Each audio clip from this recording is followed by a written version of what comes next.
All right, let's go. Number 10. The Time-Traveling Hipster, 1941. On November 2nd, 1941, the South Fork Bridge in Gold Bridge, British Columbia, was reopened after flood damage. A local photographer captured the crowd gathered for the occasion. The image sat in the archives of the Virtual Museum of Canada for decades, unremarkable, catalogued alongside thousands of other photographs from small-town life in wartime Canada. Then it resurfaced online in the early 2000s. That's when someone noticed the man who didn't belong. Standing among a crowd dressed in fedoras, wool overcoats, and pressed suits typical of the 1940s, one figure appears jarringly modern. He wears what looks like a printed graphic t-shirt beneath a zippered hoodie. Dark wraparound sunglasses sit on his face, a style that wouldn't become fashionable for another 50 years.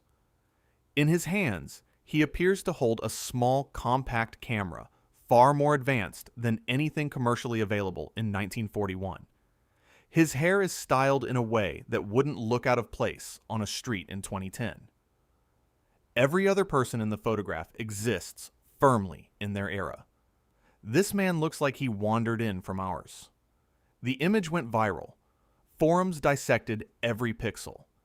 Skeptics offered explanations. The sunglasses could be glacier glasses, which existed in the 1940s and were worn by welders and outdoor workers in mountainous regions. The graphic t-shirt might be a printed jersey from a local sports team. Montreal Maroons hockey sweaters from that era bear a passing resemblance to what the man appears to be wearing. The compact camera could be a Kodak folding pocket model, portable enough to hold casually in one hand. But here's where the comfortable explanations start to fracture. Each individual element can be rationalized in isolation. Glacier glasses existed. Printed athletic wear existed.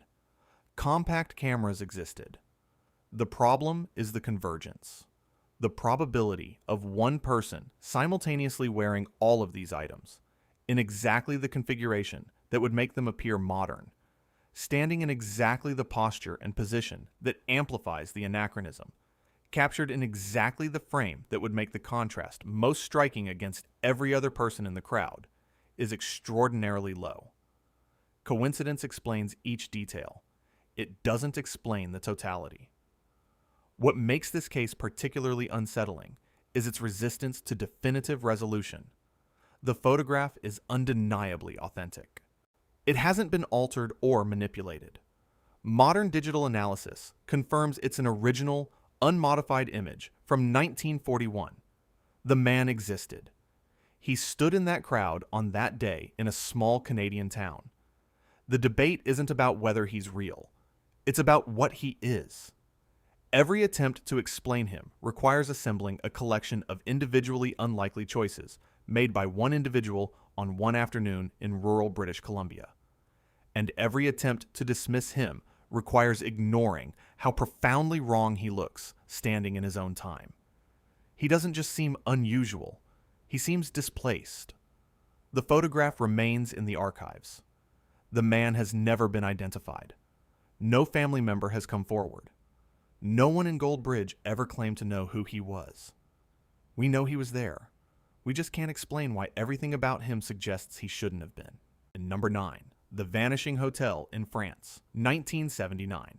In October 1979, two British couples, Jeff and Pauline Simpson and Len and Cynthia Gisby, were driving through southern France toward a holiday in Spain.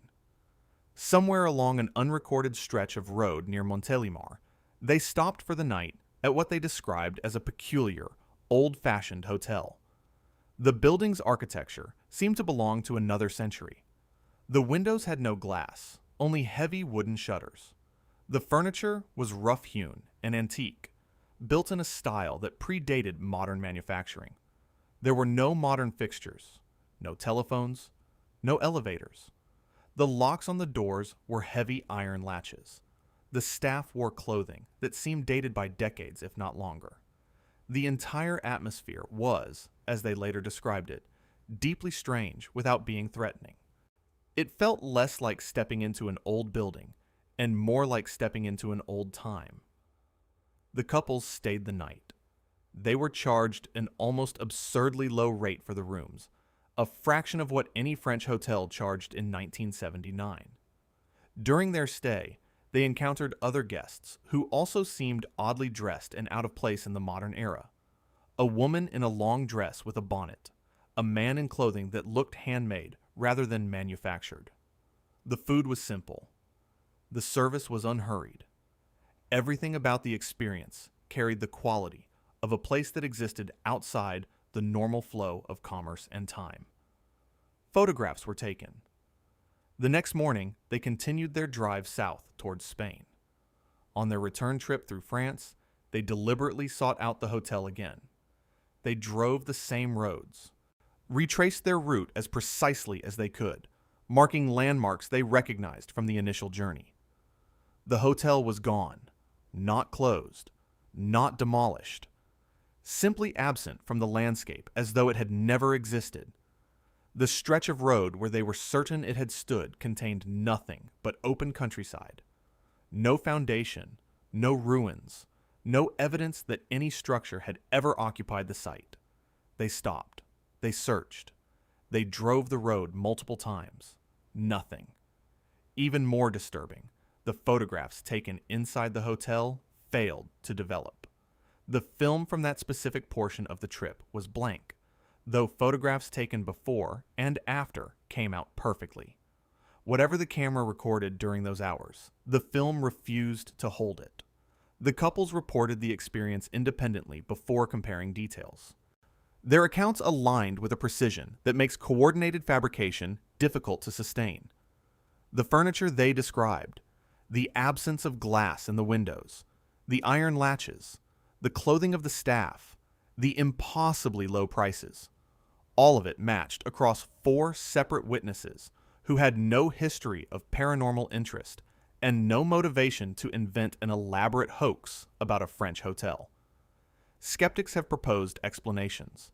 Perhaps they stumbled upon an unusually rustic guest house that later closed.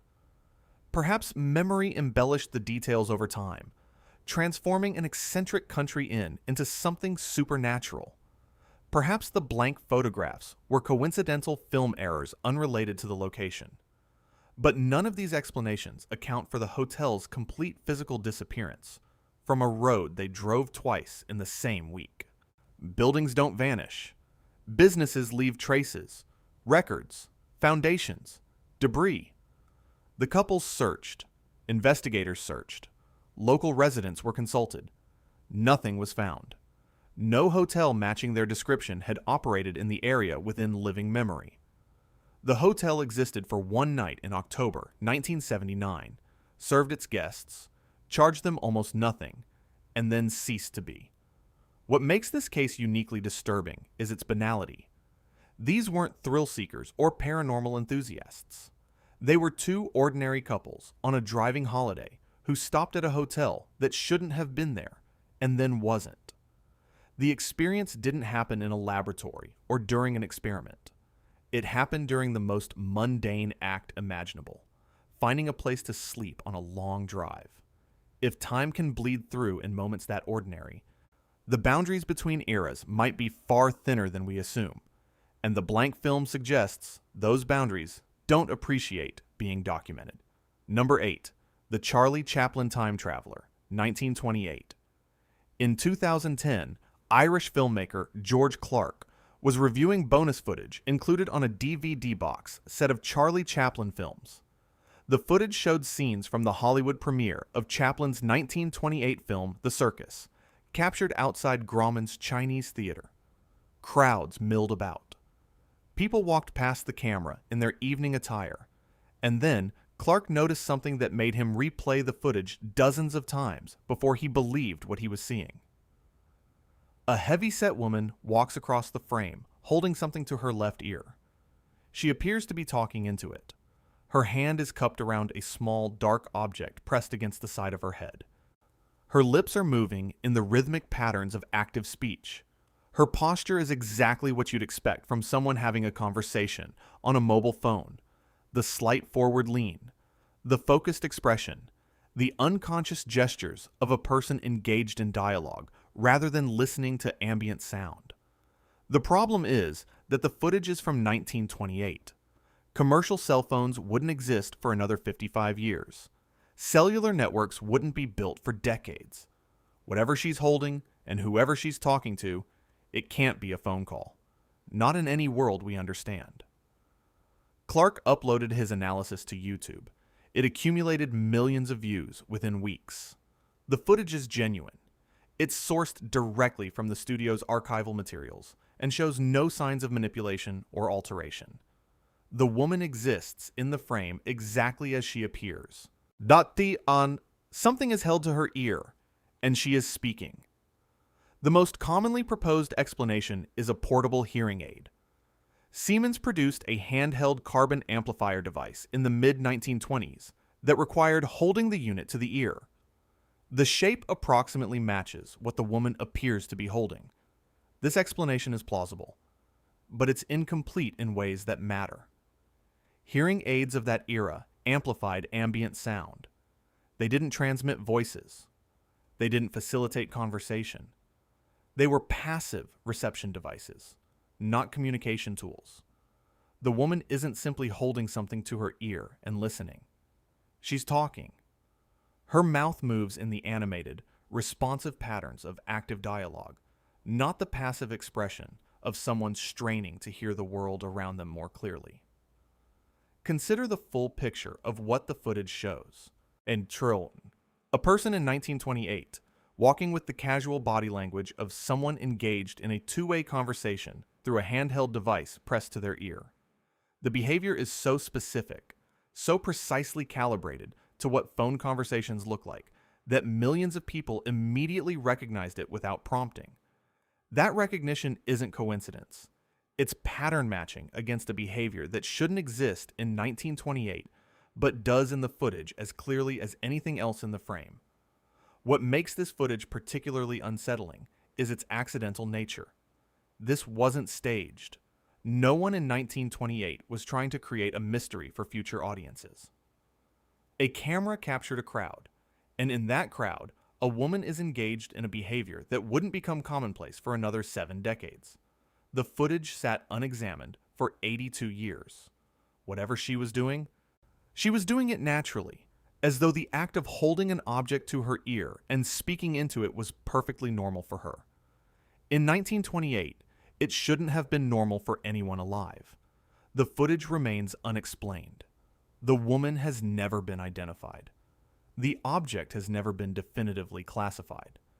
We can describe what it looks like and what she appears to be doing. We just can't reconcile what we see with the world in which we're seeing it. Number 7. Air Marshal Sir Victor Goddard's flight, 1935. In 1935, Wing Commander Victor Goddard of the Royal Air Force was flying a Hawker Hart biplane over Scotland when he passed above Drem Airfield, a facility he knew had been decommissioned and abandoned years earlier. The airfield was overgrown with weeds, its runways cracked and deteriorating, its hangars falling into disrepair. Goddard had seen it before on previous flights. He knew its condition as well as any pilot who regularly flew that corridor. What happened next defied everything he understood about the physical world. As Goddard flew over Drem, he encountered a sudden and violent storm. The sky darkened. Visibility dropped to near zero.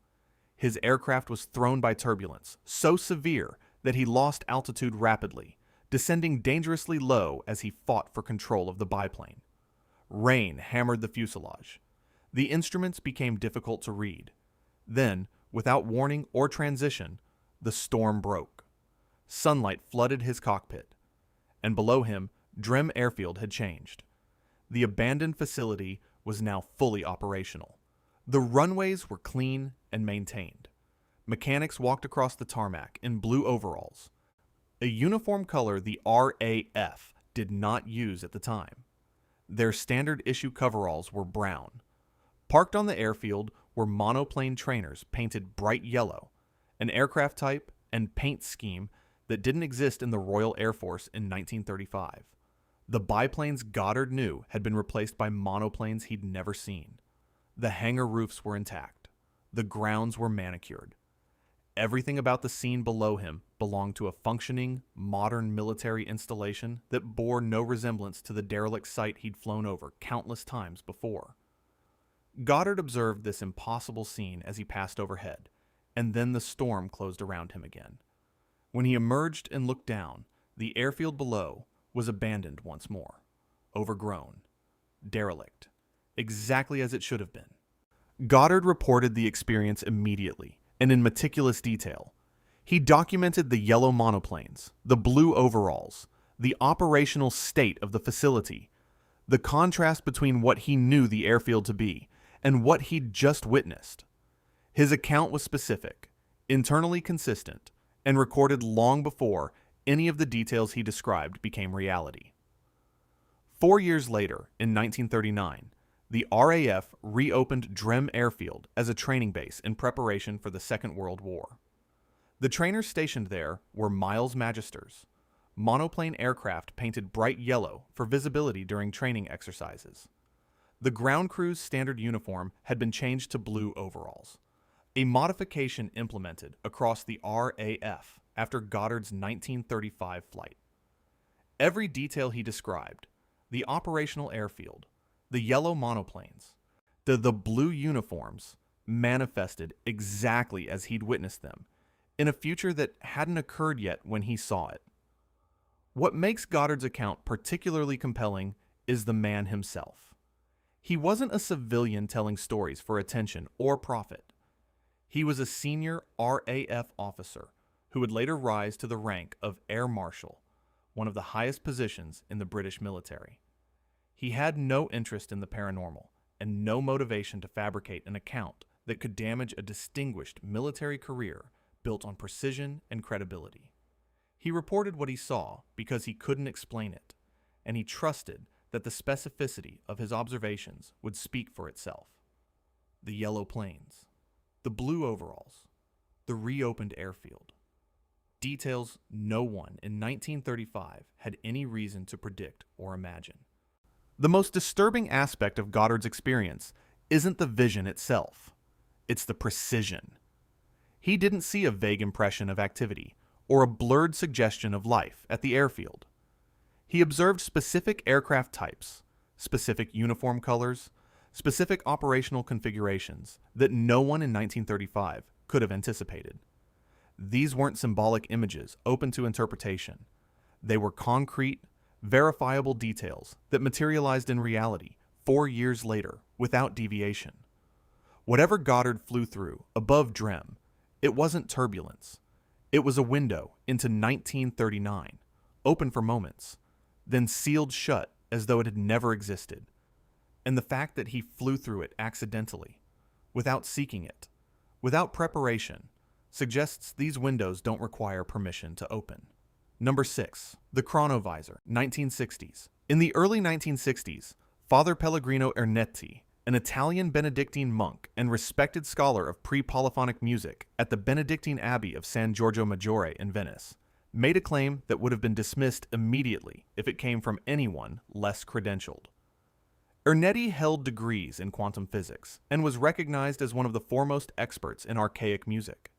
He published respected academic work. He was known to have collaborated with distinguished physicists throughout his career, and he claimed to have helped build a machine that could see into the past. Ernetti called it the chronovisor. He described it as a device that captured residual electromagnetic radiation, energy from past events that never fully dissipates, but instead lingers in the environment like echoes in an empty room. Every sound ever produced, every image ever formed by light still existed as degraded energy signatures in the fabric of space. According to Ernetti, the chronovisor could tune into these echoes and reconstruct them as visual and auditory data. It wasn't time travel in any physical sense. It was time observation, a window into history that allowed you to watch past events unfold as though you were present. The claims Ernetti made about what he witnessed through the chronovisor were extraordinary, even by the standards of extraordinary claims. He said he watched the destruction of Sodom and Gomorrah. He claimed to have observed a performance of Thyestes, a lost play by the Roman dramatist Quintus Ennius, last performed in 169 BC, a work that no living human had read or heard in over 2,000 years. He transcribed the full text and published it. Classical scholars examined his transcription and were unable to definitively debunk it, though they couldn't verify it either, because no surviving copy of the original play existed for comparison. The Latin was period appropriate. The dramatic structure was consistent with what was known of Ennius's work. It was either genuine or the product of a scholar so deeply versed in Roman literature that he could convincingly forge a lost masterpiece. Most disturbingly, Ernetti claimed to have witnessed the crucifixion of Jesus Christ. He produced what he said was an image captured by the device, showing Christ on the cross, a photograph of a moment 2 millennia in the past. But here's where the credibility fractures. The image Ernetti presented was later traced to a carved wooden crucifix in a church in Perugia, Italy. The photograph appeared to be a reversed image of the sculpture, not a captured moment from ancient Jerusalem. When confronted with this evidence, Ernetti reportedly wavered in some of his claims, but never fully recanted the project's existence. On his deathbed in 1994, he allegedly affirmed that the chronovisor was real, but admitted the image of Christ was fabricated, a substitution. He said he'd replaced the actual image because what the device truly captured was too disturbing to release to the public. What makes the chronovisor case particularly compelling, despite the obvious credibility problems, is the caliber of minds reportedly involved. Ernetti didn't claim to have built it alone in a workshop. He named 12 scientists as collaborators, including Nobel Prize winner Enrico Fermi and rocket pioneer Wernher von Braun. These claims were never independently confirmed by the named scientists or their estates. But Ernetti's academic background was genuine, his expertise in physics was documented, and his professional reputation before the chronovisor claims was built on decades of legitimate scholarly work. The Vatican's response adds another layer of unease to an already unsettling story. Rather than dismissing Ernetti's claims outright as the delusions of an aging monk, the Vatican allegedly classified the chronovisor project and restricted access to any materials related to it. Reports have circulated for decades that the device, or its remains, are stored somewhere in Vatican archives under papal seal. If the machine was a fabrication, a simple statement of denial would have been sufficient to end the discussion. The decision to classify rather than debunk suggests an institutional response to something more complicated than one man's fantasy. The most unsettling implication of the chronovisor isn't whether it worked. It's what the underlying principle represents. The physics that every event leaves an electromagnetic residue, that energy from the past persists in degraded form throughout the environment, isn't entirely baseless. We know that light from distant stars takes millions of years to reach us. Every time we look at the night sky, we're observing the past. The principle that energy from past events survives in some recoverable form isn't pseudoscience. It's an extension of physics we already accept. Ernetti's claim was that he found a way to tune into that surviving energy at close range and reconstruct it. The concept is extreme. The physics it's built on isn't. And that gap between the plausible principle and the extraordinary claim is exactly where the most unsettling mysteries reside. If Ernetti was right, even partially, the past isn't gone.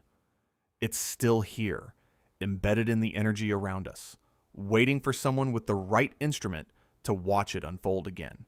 Number 5. Rudolph Fentz, 1950. In 1950, witnesses in Times Square, New York City, reported something that remains one of the most chilling alleged time displacement events on record. A man appeared in the middle of the bustling intersection, looking utterly bewildered. He wore mutton chop sideburns, a tall silk hat, and a heavy overcoat consistent with fashion from the late 19th century. His clothes weren't costumes. They weren't theatrical reproductions. And they showed the natural wear of garments that had been lived in, the kind of aging that comes from daily use rather than deliberate distressing. He looked around at the cars, the electric lights, the towering buildings of mid-century Manhattan with an expression witnesses described as complete incomprehension. Seconds later, he stepped into traffic and was struck and killed by a taxicab. Police searched the body. What they found in his pockets made the case impossible to close cleanly. He carried copper tokens for a beer worth 5 cents, business cards bearing the name Rudolph Fentz with an address on Fifth Avenue, a letter postmarked June 1876, approximately $70 in old currency, a bill for the care of a horse, and the washing of a carriage at a livery stable on Lexington Avenue. None of these items showed significant deterioration. They weren't antiques discovered in an attic. They were pristine, as though they had been placed in his pockets recently, as though, for the man carrying them, 1876 was recent. According to the account, the investigating officer, Captain Hubert Ream of the Missing Persons Bureau, ran the name Rudolph Fentz through records. He found a match. A man named Rudolph Fentz had been reported missing in 1876 by his family. He had left his home for an evening walk and never returned. The physical description matched. The address on the business card matched the missing persons report filed 74 years earlier. The man who appeared in Times Square in 1950, bewildered and dressed for another century, appeared to be the same man who vanished from that century without explanation. Here's where the case takes a turn that makes it simultaneously more fascinating and more frustrating. In the 1970s, researchers traced the Rudolph Fentz story to a short fiction piece written by Jack Finney, published in 1951 in a science fiction anthology. Finney, best known for The Body Snatchers, had apparently invented Fentz as a character in a story called I'm Scared. The case appeared to be fiction that had been absorbed into urban legend, a compelling narrative that escaped its original context and took on the appearance of fact. But the resolution isn't as clean as it appears. Some investigators have pointed out discrepancies in the timeline. Versions of the Fentz story circulated before Finney's publication, appearing in police anecdote collections and journalistic accounts that predate the 1951 anthology. Whether Finney based his fiction on an existing account, or whether the existing accounts retroactively absorb details from his fiction, remains genuinely unclear. The story might be fiction that became legend, or it might be an event so strange that it could only be processed as fiction. The boundary between the two has never been definitively established. What makes the Rudolph Fentz case particularly unsettling regardless of its origin is how perfectly it articulates the terror of temporal displacement. A man removed from everything he knows, deposited into a world he cannot comprehend, dead within seconds of arrival. If time travel is possible, this might be its most honest portrait. Not adventure, not exploration, but confusion, disorientation, and a taxicab moving too fast for a man who has never seen one before. Number 4. The Moberly-Jourdain Incident, 1901. On August 10, 1901, two English academics, Charlotte Ann Moberly and Eleanor Jourdain, visited the Palace of Versailles while on holiday in France. Moberly was the principal of St. Hugh's College, Oxford. Jourdain was its vice principal. They were educated, methodical women with reputations built on intellectual rigor. What they experienced that afternoon in the gardens of the Petit Trianon would consume the rest of their professional lives and has never been satisfactorily explained. While walking through the grounds, both women simultaneously began to feel what they described as a profound and oppressive change in atmosphere. The air felt heavy. A strange stillness settled over the landscape. The people around them began to look wrong. They encountered gardeners wearing unfamiliar uniforms and three-cornered hats. They passed a woman sitting in the garden sketching, dressed in clothing that belonged to the 18th century, not the early 20th. The architecture around them seemed altered. Buildings and pathways that shouldn't have existed in the modern layout of Versailles appeared before them as though they had always been there. A small bridge they crossed didn't correspond to any structure on contemporary maps of the estate. Most strikingly, Moberly reported seeing a woman sitting on the grass near the Petit Trianon wearing a pale green fichu and a light summer dress of distinctly 18th century style. She believed, after subsequent research, that the woman was Marie Antoinette. The queen had been known to spend time at the Petit Trianon, which served as her private retreat from the formality of the main palace. The clothing Moberly described matched portraits of Antoinette from the 1780s with a specificity that art historians later confirmed was consistent with the period. The women didn't discuss their experience immediately. Each wrote her account independently before comparing notes. The correspondence between their descriptions was remarkable. They had seen the same figures, felt the same oppressive atmosphere, and navigated the same impossible landscape. Details aligned that would have been extraordinarily difficult to fabricate in coordination, particularly for two women whose professional reputations depended entirely on credibility and scholarly precision. They published their account in 1911 under the pseudonyms Elizabeth Morrison and Frances Lamont in a book titled An Adventure. The publication provoked immediate controversy. Skeptics suggested the women had encountered costumed actors rehearsing a historical pageant, or that they had projected knowledge of Versailles history onto an ordinary garden visit, embellishing mundane encounters with laborers and tourists into something supernatural. Others pointed out that the grounds of Versailles had been modified extensively since the 18th century, meaning the buildings and pathways the women described from 1789 no longer existed in 1901 and couldn't have been physically encountered. But here's where the skeptical explanations encounter their own problems. None's subsequent historical research confirmed that several architectural features the women described, structures demolished or modified after the Revolution, had existed exactly where and how they reported seeing them. They described a landscape consistent with Versailles as it appeared in the 1780s, including details that weren't publicly documented at the time of their visit and would have required access to obscure architectural records to fabricate. The bridge Jourdain crossed matched plans for a structure that had been removed over a century before their visit. The positions of buildings they noted corresponded to pre-revolutionary surveys that weren't widely available to English academics in 1901. What makes the Moberly-Jourdain incident particularly compelling is the quality of the witnesses. These weren't impressionable tourists prone to fantasy. They were senior Oxford academics who risked their careers by publishing an account they knew would invite ridicule. They spent a decade researching the historical details of what they'd seen, cross-referencing their observations against archival records, architectural plans, and period portraits. Their methodology was academic.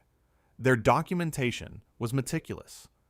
They treated their experience the way scholars treat evidence, with rigorous verification rather than breathless storytelling. The most unsettling aspect of their account isn't the vision of Marie Antoinette or the phantom buildings. It's the atmosphere they described.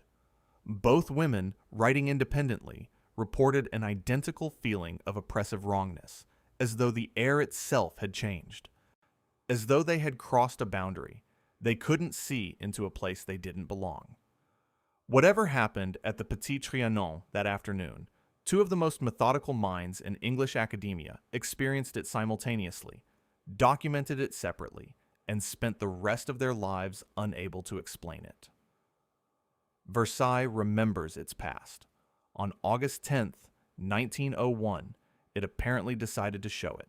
Number 3, the Philadelphia Experiment, 1943. In October 1943, the United States Navy allegedly conducted a classified experiment aboard the USS Eldridge, a Cannon-class destroyer escort docked at the Philadelphia Naval Shipyard. The experiment's stated goal was radar invisibility, using powerful electromagnetic generators to bend light and radar waves around the ship, rendering it undetectable. According to accounts that would surface decades later, the experiment succeeded beyond anyone's expectations, and beyond anyone's worst nightmares. The story first entered public awareness through Morris Jessup, an astronomer and writer who received a series of letters in 1955 from a man named Carlos Allende, also known as Carl Allen. Allende claimed to have witnessed the experiment from a nearby vessel, the SS Andrew Faruseth. He described the USS Eldridge becoming surrounded by a greenish fog before vanishing entirely from the Philadelphia dock. The ship didn't just become invisible to radar, it became invisible to the naked eye. It disappeared from physical space. According to Allende's account, the Eldridge didn't just vanish. It reappeared approximately 200 miles away at the naval base in Norfolk, Virginia. It was visible there for several minutes, and then rematerialized back in Philadelphia. The teleportation, if it occurred, happened instantaneously. A military vessel weighing over 1,000 tons moved between two cities in seconds through a mechanism that violated every known law of physics. But the truly horrifying details concern what happened to the crew. Allende described sailors in states of severe physical and psychological trauma after the experiment. Some were violently ill, suffering nausea and disorientation that lasted weeks. Others experienced what can only be described as molecular instability. Crew members allegedly became partially fused with the ship's structure, their bodies embedded in the steel of the bulkheads and deck as though matter itself had lost its coherence during the transport and resolidified incorrectly. Some men were found with limbs protruding from walls. Some were fused at the waist with the deck plating. Others phased in and out of visibility for days after the experiment, their physical forms flickering between presence and absence like a signal struggling to maintain its frequency. The Navy has consistently denied that the Philadelphia experiment ever occurred. Official records show the USS Eldridge was nowhere near Philadelphia in October 1943. The ship's deck logs place it in New York and later in the Bahamas. The Navy attributes the story to a misunderstanding of routine degaussing procedures, a standard process that wraps electrical cables around a ship's hull to neutralize its magnetic signature against mines. Degaussing is mundane naval maintenance. It doesn't make ships invisible or teleport them across state lines. But here's where the official denial encounters resistance. Jessup, the astronomer who received Allende's letters and investigated the claims, died under disputed circumstances in 1959. His death was ruled a suicide, but colleagues noted he had become increasingly agitated about his research into the experiment in the weeks before his death. The Office of Naval Research took the unusual step of producing a special annotated edition of one of Jessup's books, incorporating Allende's letters and handwritten marginalia. Why would a branch of the United States military invest resources in annotating a civilian's book about an experiment it insists never happened? What makes the Philadelphia experiment particularly disturbing isn't whether it occurred exactly as described. It's what the peripheral evidence suggests about classified military research into electromagnetic field manipulation during the 1940s. The Navy was actively researching degaussing, radar countermeasures, and electromagnetic phenomena at the time. Einstein's unified field theory, which attempted to unite electromagnetism and gravity into a single framework, was being explored by military-adjacent physicists. The technological ambition to bend electromagnetic fields around a large object isn't science fiction. It's a logical extension of research that was genuinely underway. The most terrifying implication of the Philadelphia experiment isn't teleportation or invisibility. It's the crew. If electromagnetic field manipulation at sufficient intensity can disrupt the molecular bonds that hold matter together, and then the men fused with the Eldridge didn't experience a malfunction.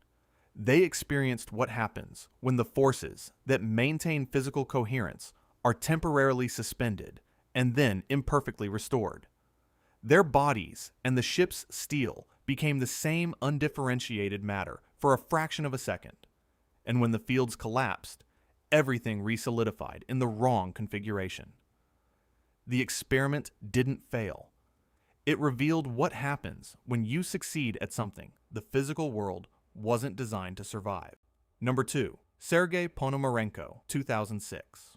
In April 2006, a young man was allegedly detained by police in the Shevchenkivsky district of Kyiv, Ukraine. He was approximately 25 years old, well-dressed, and in good physical health. Nothing about his appearance suggested mental illness or disorientation.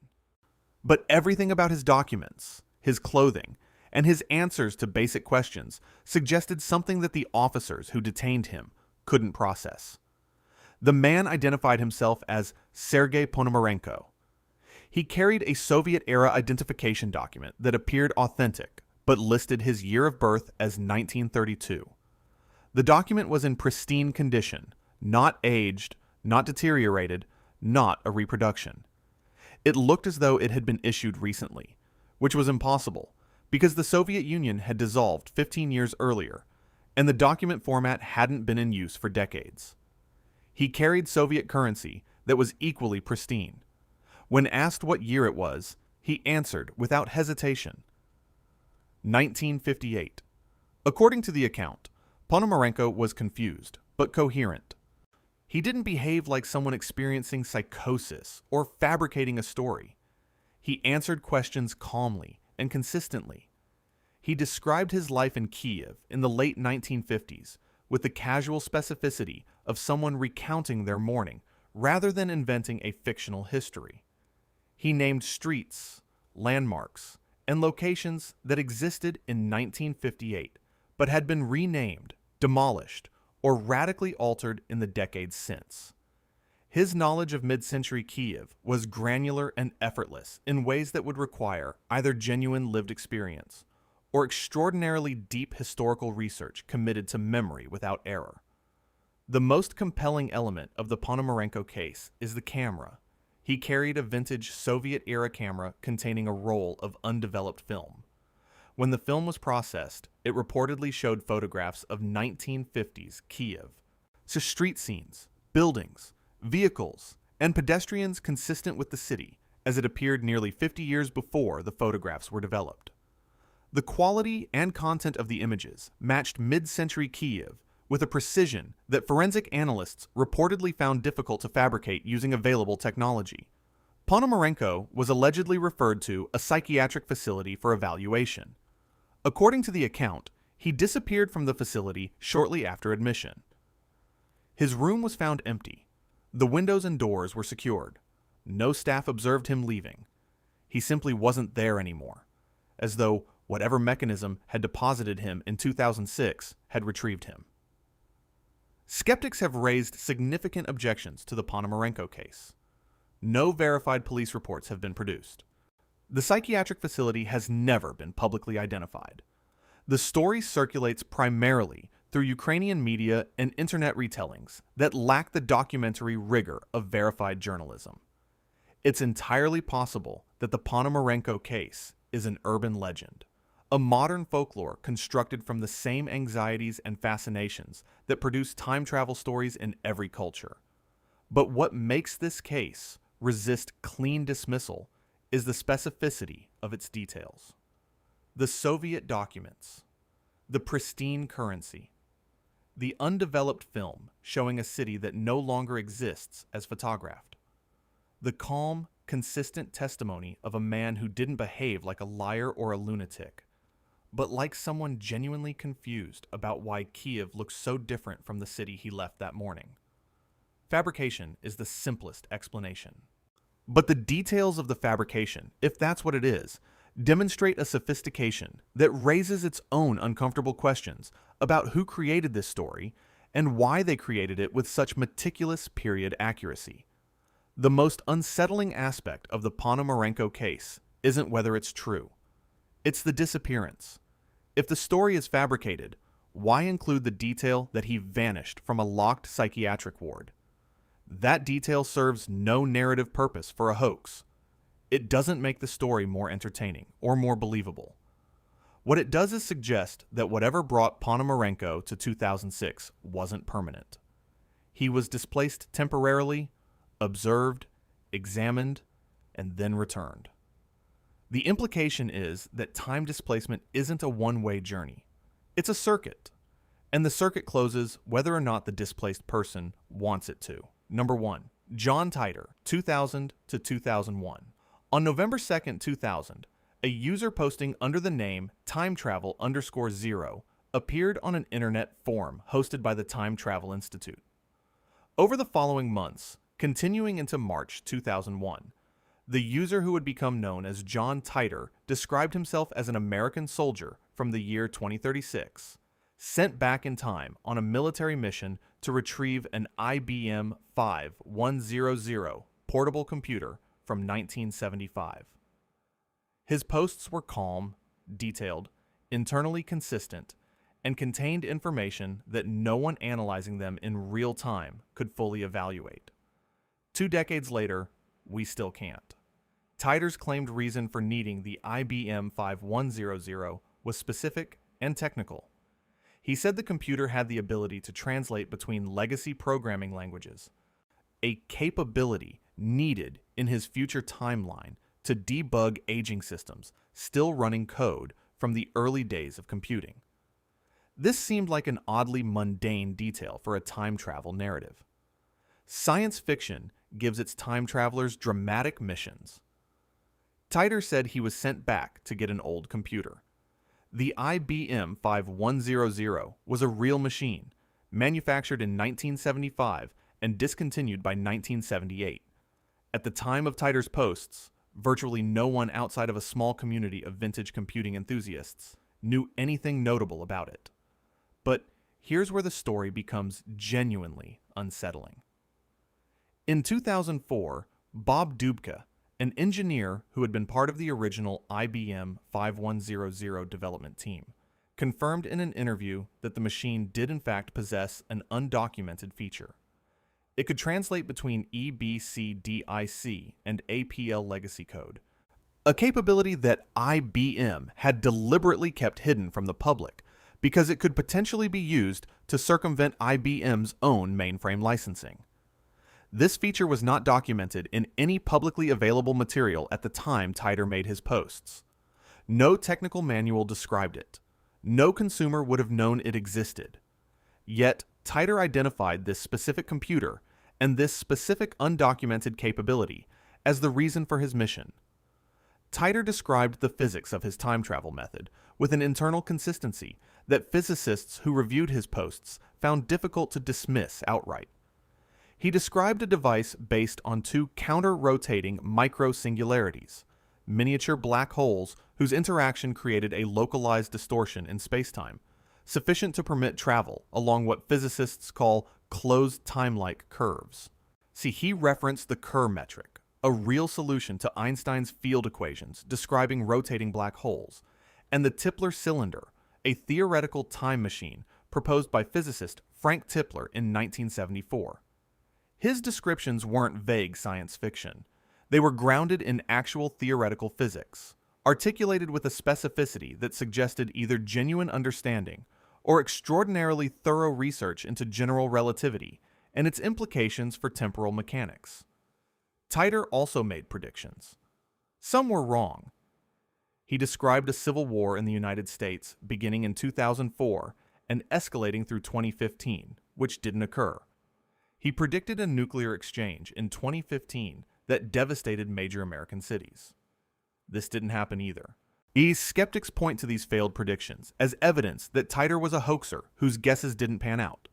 But Titor had an answer for this, and it's the detail that makes the case so resistant to clean dismissal. He stated from the beginning that his presence in our timeline had already created divergence. His model of time travel was based on the many worlds interpretation of quantum mechanics. He wasn't visiting his own past. He was visiting a parallel timeline approximately 2.5% divergent from his own. Events here wouldn't mirror his history exactly. Some predictions would land. Others would diverge. The framework he described made his model functionally unfalsifiable, which is either the hallmark of a carefully constructed hoax or the accurate description of how inter-timeline travel would actually work according to the physics he cited. What makes John Titor's case uniquely disturbing isn't any single detail. It's the architecture of the entire narrative. Hoaxers make mistakes.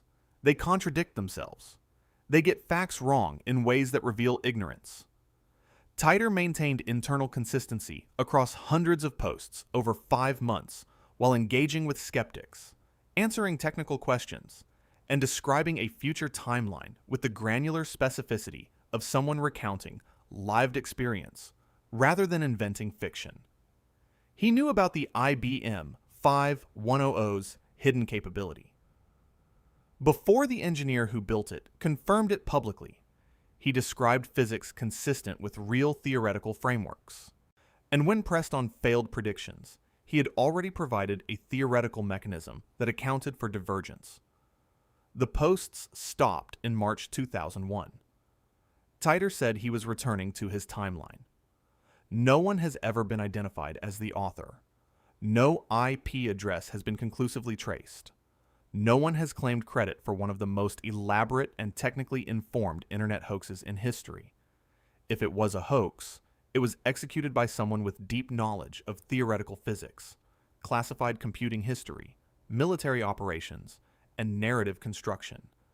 Someone who created a perfectly consistent fictional identity and then simply walked away from it without ever seeking recognition, profit, or attention. The most unsettling thing about John Titor isn't his predictions. It's his silence. The posts ended 25 years ago, and the author never returned, never broke character, never sold the story, never appeared on television or wrote a book under their real name.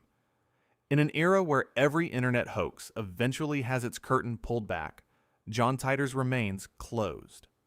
Someone, somewhere, knows who wrote those posts, and they've chosen, for a quarter of a century, to say nothing.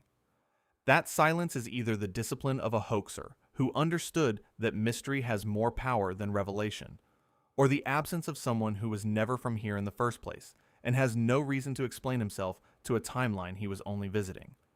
If you want to see more videos like this, click the video on screen now and make sure to subscribe.